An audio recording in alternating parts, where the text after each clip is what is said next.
Bonjour à tous, bienvenue dans cette 55e vidéo de mon challenge crypto. J'espère que vous passez un très bon week-end. Et du coup, pour cette 55e vidéo, je vous propose de parler de Shiba Inu. Et j'ai nommé ça un token égalitaire. On va aller voir pourquoi. Donc, en une phrase, c'est à la base un meme coin, hein, à tête de chien d'ailleurs, comme Dogecoin, qui a eu un très gros succès, et globalement un écosystème qui est un peu perçu comme quelque chose qui sert d'expérience, en tout cas pour certains, parce qu'il est hébergé sur Ethereum, et qu'il s'y passe plein de choses différentes. On voit un peu des expériences de gouvernance, donc de gouvernance bien évidemment décentralisée, de répartition un peu particulière, on ira parler de ça, et c'est pour ça que je trouve le token intéressant en tout cas initialement. Mais avant, les basiques, donc il est en 16e position. Capitalisation, plus de 4 milliards et demi, donc c'est quand même énorme. Sur les dernières 24 heures, par contre, les volumes sont relativement faibles par rapport à la capitalisation, autour de 90 millions de dollars, donc c'est pas énorme.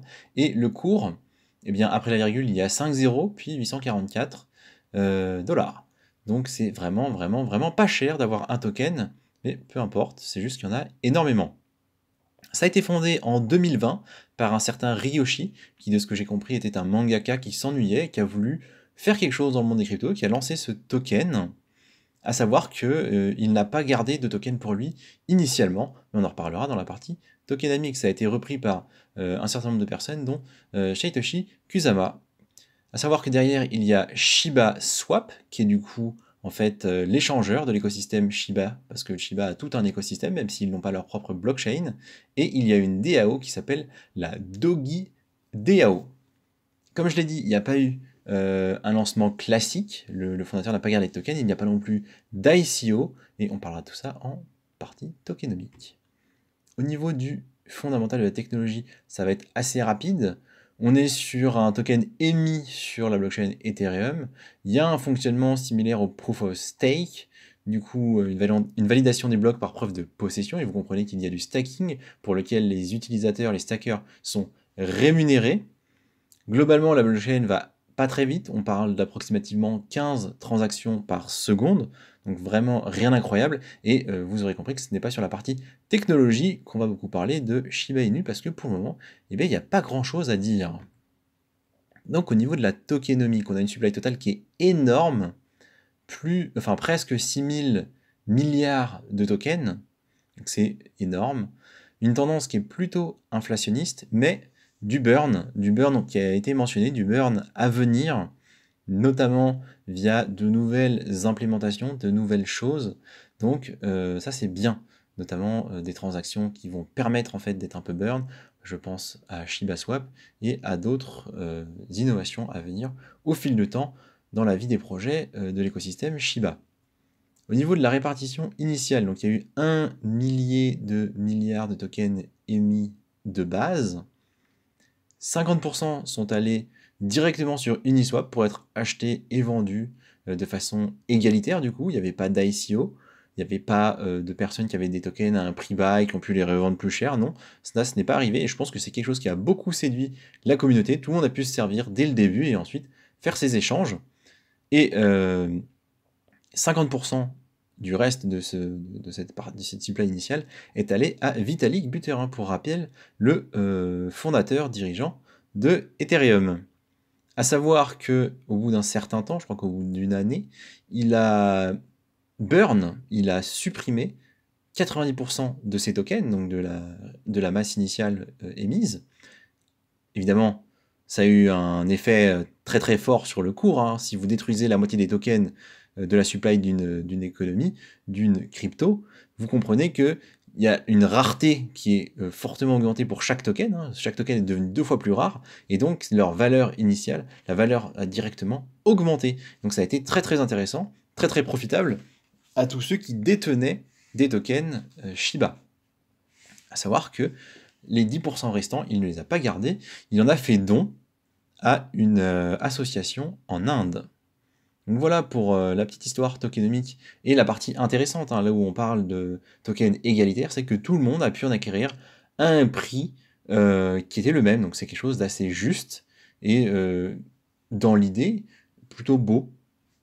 Autre point, c'était assez appréciable d'avoir quelqu'un qui a fondé un token mais qui n'a pas cherché à s'enrichir avec. Bon, c'est pas forcément ce qu'on va aller chercher sur tous les projets, mais c'est notable, et manifestement, ça a plu à la communauté.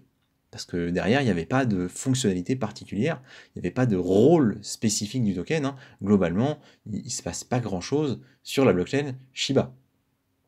Cela dit, le projet a avancé, se sont développés un certain nombre de fonctionnalités, et maintenant il est possible de faire des paiements sur la blockchain Shiba. Bon, vous avez compris, hein, ça va pas très vite. Si vous voulez juste faire des paiements, vous allez avoir tendance à préférer d'autres choses, mais c'est possible. Il y a du stacking, du coup, comme on l'a dit, c'est un peu une blockchain expérimentale, hein, pour certaines choses, notamment du proof of stake et de la gouvernance, et donc il y a différentes fonctionnalités de stacking qui existent, et le fait d'avoir des tokens promus donne des avantages communautaire globalement sur l'ensemble de l'écosystème Shiba. À savoir qu'il y a 2 autres tokens qui sont nés sur cet écosystème. Le Bone, qui est en fait un token de gouvernance exclusivement. Il y en a 250 millions de tokens, donc beaucoup moins. Il est accessible uniquement sur ShibaSwap. Vous aurez compris qu'il va avec la Doggy DAO pour permettre de prendre des décisions sur ce qu'il se passe dans cet écosystème, sur comment sont gérés les tokens, qu'est-ce qu'on va y faire, qu'est-ce qu'on va construire, etc., etc. Donc, évidemment, pour toute personne qui a du Shiba, qui en a depuis longtemps, qui en a acheté, peut-être à des cours élevés, qui est obligé de rester dedans, c'est intéressant d'avoir du Bone pour peut-être influencer ce qui va se passer et espérer s'en sortir un peu mieux, ou tout simplement, si on se sent très impliqué, c'est un écosystème qu'on apprécie beaucoup, auquel on a envie de prendre part, ça permet de, comment dirais-je, évoluer, vivre avec cet écosystème, et de tenter d'y faire des choses. Donc voilà, pour ce token-là. Le second, c'est le Leash, et là c'est beaucoup moins évident. Il y a 107 000 tokens, 107 647 pour être précis, initialement en tout cas. C'était prévu pour être pensé comme une réplique du Doge. La raison derrière ça, honnêtement, je ne sais pas trop quoi en penser. Mais comme on l'a dit, c'est un écosystème qui sert aussi un peu de laboratoire sous certains aspects. Donc peut-être qu'on a voulu voir ce que ça faisait d'avoir une réplique d'un Doge, d'un token, dans un écosystème. Et ça a fini par décrocher, par plus suivre correctement. On anticipe, on pense qu'il va y avoir d'autres fonctionnalités. Il y a des choses qui sont des fois un peu leak vis-à-vis du métaverse, vis-à-vis de certaines plateformes qui auront lieu, qui existeront dans l'écosystème Shiba, qui feront appel au leash. Mais honnêtement, pour le moment, c'est un token qui ne sert pas à grand-chose, hein. Son utilité est vraiment approuvée, il n'y a pas grand-chose à dire dessus. Donc voilà pour les tokens de l'économie, oui, de l'écosystème Shiba. Et donc globalement, ce qu'on peut dire sur ce token, sa grande force initiale, le truc qui a fait que les gens ont accroché, je pense, au-delà de l'image du chien et du style communautaire, et d'espérer avoir des rendements intéressants ou un retour sur investissement rapide comme sur Dogecoin, enfin rapide ou pas rapide, mais un retour assez intéressant, ça a été la répartition initiale, qui était super intéressante, qui était bien pensée, et dont je pense d'autres projets pourraient essayer de s'inspirer pour s'attirer des communautés qui veulent des choses égalitaires. Donc ça, c'est un bon gros point important. Derrière, il y a une grosse communauté, hein, ça va avec ça, autour de 3,5 millions, 4 millions d'abonnés sur Twitter, presque 150 000 sur Discord, ce qui est plus que Dogecoin, hein, c'est quand même vraiment notable, parce que Discord est quand même une référence un peu plus fiable en termes de nombre d'abonnés, donc assez notable quand même, 145 000 sur Discord. Pour rappel, Dogecoin était plus autour de 30-40, donc c'est vraiment pas rien. Il est soutenu par Ethereum, hein, vous l'aurez compris, il y a Vitalik qui est un peu en coulisses quand même, hein, qui doit bien suivre ce qui se passe et qui avait quand même reçu initialement à la base 50% des tokens émis, donc c'était quand même pas déconnant, c'était quand même pas rien. Donc évidemment qui suit ce projet-là. Il y a des développements qui sont pensés, il y a un Shibarium Layer 2 qui devrait arriver, donc on verra ce que ça fait, peut-être que ça permettra d'aller plus vite en termes de transactions, on verra ce qu'ils en font. Il y a le Shiba Swap, hein, qui permet de faire des transactions directement sur cet écosystème-là, pourquoi pas, pour essayer d'implémenter une forme de DeFi. Il y a bien évidemment les NFT, le gaming avec Shiba Eternity, ces choses-là qui sont arrivées dessus pendant le bull run de 2021, qui je pense continuent à être développées. Un métaverse qui est annoncé pour 2023, on espère que le token niche servira à quelque chose, en tout cas pour les gens qui en ont acheté.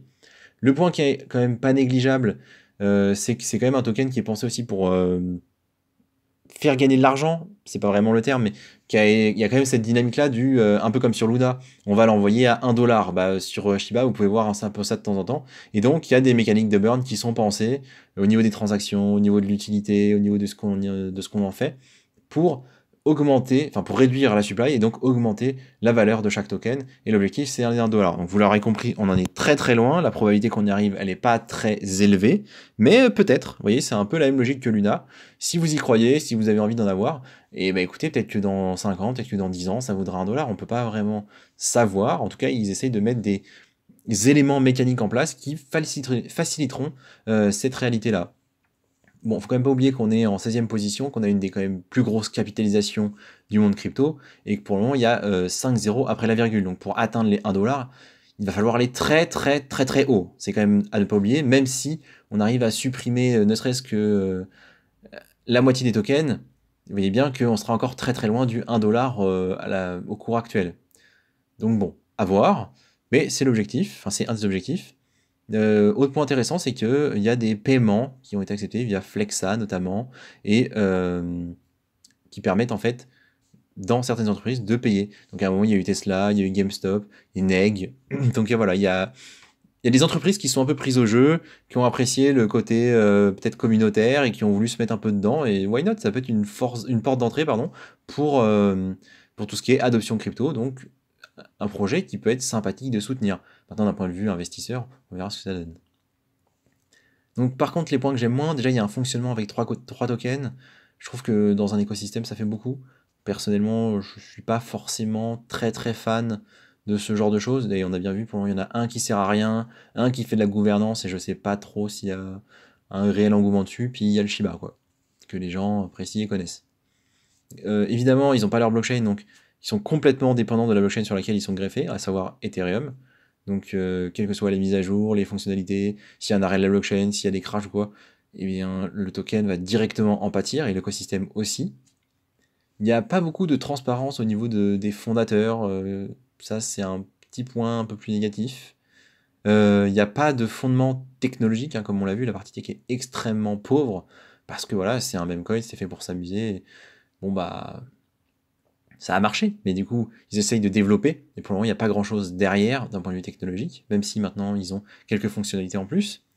Il y a des frais qui sont relativement importants, sachant qu'on est sur Ethereum, donc pour le moment, on est en bear market, tout va bien, mais en bull, il faut s'attendre à ce que ce soit peut-être un peu plus élevé. Et évidemment, la question que tout bon investisseur, surtout en bear market, se poserait, c'est à quoi ça sert? Pour le moment, la réponse, elle est quand même pas évidente, en tout cas en termes de fonctionnalité pure. Maintenant, il y a toute l'idéologie derrière qui semble plaire à certains. Enfin, certains nombre, beaucoup de gens, hein, vu qu'on est quand même en 16e position, par la capitalisation, c'est quand même pas négligeable. Bon, maintenant qu'on a parlé du fondamental, on va regarder un petit peu ce que ça donne graphiquement. On a des données qui vont pas plus loin que avril 2021, donc directement, boum, premier bull run, et on est allé relativement haut, hein, si on regarde rapidement, on a fait presque 3000%, pour redescendre sur des valeurs qu'on connaît actuellement, hein. Donc 5,08, après la virgule, j'entends. Il est allé à nouveau très très haut en novembre, vraiment très très haut à nouveau, pour gentiment redescendre. Donc depuis, on est en tendance baissière, vous le voyez, les plus hauts sont de plus en plus bas, voilà, et les plus bas de plus en plus bas également.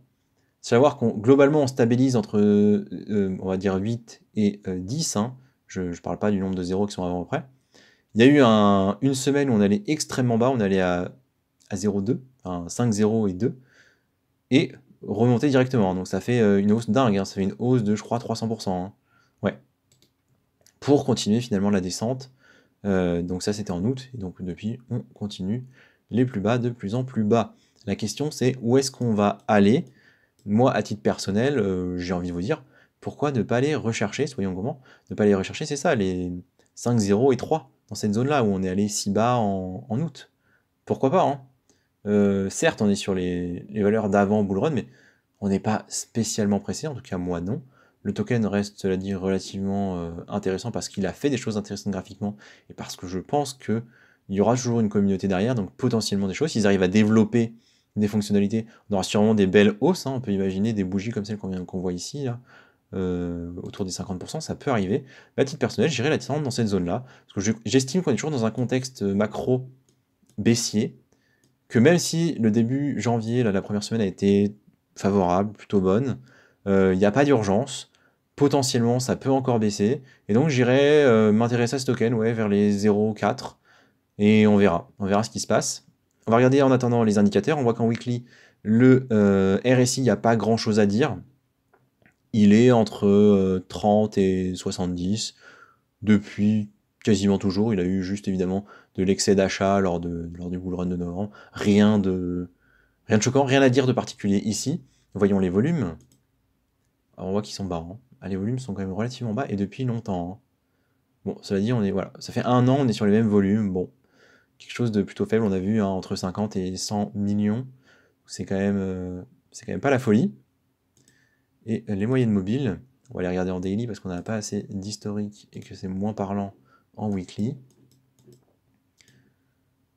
Ah, elles sont pas si mal les moyennes mobiles. Les moyennes mobiles sont pas si mal. Ça pourrait être un début de quelque chose. Au niveau des moyennes mobiles, bon, certes, on est à 0,11, c'est pas tout à fait collé. Mais ouais, l'écart est pas si loin, en 40% quand même. Hein. Si on regarde par rapport à là... on a passé quand même la moyenne mobile, c'est la 50. Moyenne mobile 50 jours a été passée il y a déjà plusieurs semaines, ça c'est intéressant. 35% pour aller batailler la 200. À suivre, à suivre. On voit qu'on a été bâché du coup sur la moyenne mobile 100 là 2 fois. 5 janvier, 7 janvier. Intéressant. Intéressant, intéressant. En tout cas, depuis 3-4 jours, on est au-dessus de la moyenne 50. À voir ce qui se passe. À suivre. À suivre, à suivre, à suivre. Cette zone-là est très très intéressante. Vraiment à suivre tant qu'on est au-dessus. Et si on arrive à passer ça, vous voyez, pour l'instant c'est simple. Hein. La résistance, c'est la moyenne mobile 50 jours. Et, non, 20 jours, pardon. Et donc ça, c'est le support. Oui, donc, la résistance, 50 jours. Le support, 20 jours. À suivre. Je vais regarder ça dans les prochains jours. Il y aura peut-être des choses à faire. Donc, voilà, je reste en stand-by pour le moment sur ce token-là. Mais je surveille de très près parce que la configuration est un peu plus intéressante que sur beaucoup d'autres cryptos. Donc, il peut se passer des choses. À voir. En tout cas, c'est tout ce que je voulais vous dire sur Shiba. Merci de m'avoir écouté. Et je vous dis à la prochaine.